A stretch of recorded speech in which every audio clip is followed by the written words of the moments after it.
जसलीन। जसलीन, कहाँ से आई हैं आप? हम दिल्ली के ही लोकल हैं। दिल्ली के कहाँ से रहने वाले? कहाँ से आई हैं? हम आदर्श नगर से आए हैं दिल्ली। आदर्श नगर से। तो कितने दिन हो गए आपको यहाँ पर? हम अभी आए हैं किसानों के पास, किसानों की सहायता करने, उनके लिए लंगर पानी का सामान लेके आए हैं। जी, तो आप वैसे क्या करती हैं? बाय प्रोफेशन आप क्या करती हैं? मैं 12th में पढ़ती हूँ। 12th में पढ़ती हैं। हाँ जी। आप एक पढ़ी लिखी लड़की हैं। हाँ जी। आपको ये सारा सिनेरियो देखकर हाँ जी। क्या समझ में आता है?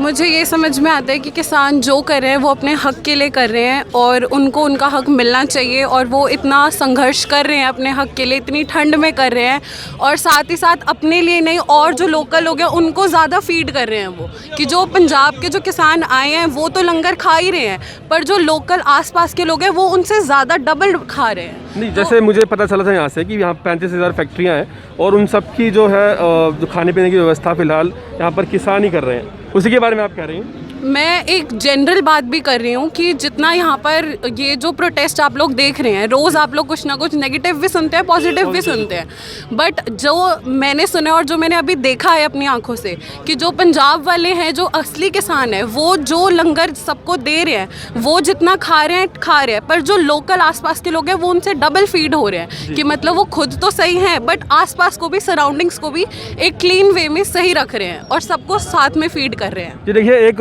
और अच्छी बात सामने आ रही है कि देखिए अक्सर जब धरने प्रदर्शन होते हैं तो ये सुनने में आता है कि आसपास के लोगों को परेशानी हो रही है, लेकिन यहाँ पर क्या है कि जब से ये किसानों का आंदोलन चल रहा है, जो आसपास का जितना भी आवाम है उसको इससे डायरेक्टली फ़ायदा मिल रहा है। कैसे मिल रहा है? क्योंकि यहाँ पर लंगर लगातार गुरु का जारी है, और उसी तरह से जैसे किसान भाई लंगर में शिरकत करते हैं और खाते हैं, और जिस तरह से गुरु का ये लंगर चल रहा है, वैसे ही बाकी जो आवाम यहाँ का आसपास का है वो भी फीड किया जाता है, लोगों का कहना है। और आप ये बताइए कि मतलब as a educated person, how do you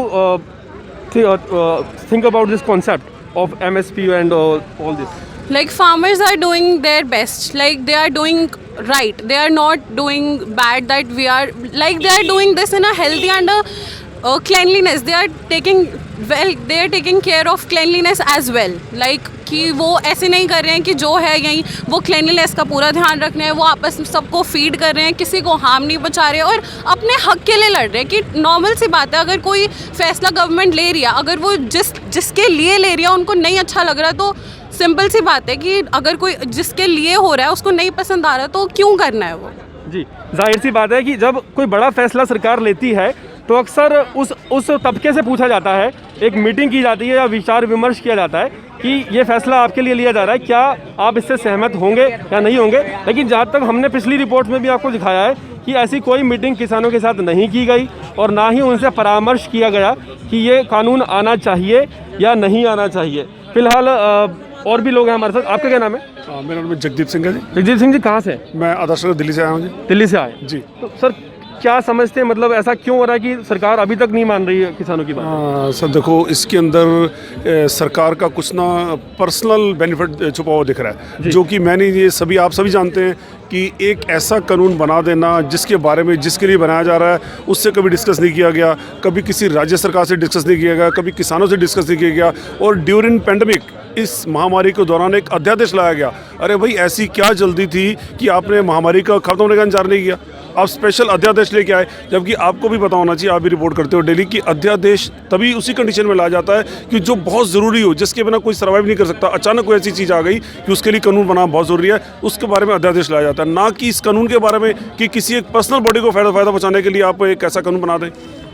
जी देखिए, साफ कहना है कि कुछ तो मजबूरियाँ रही होंगी, कुछ मजबूरियाँ सरकार की तो हैं ही जो साफ नज़र आती हैं।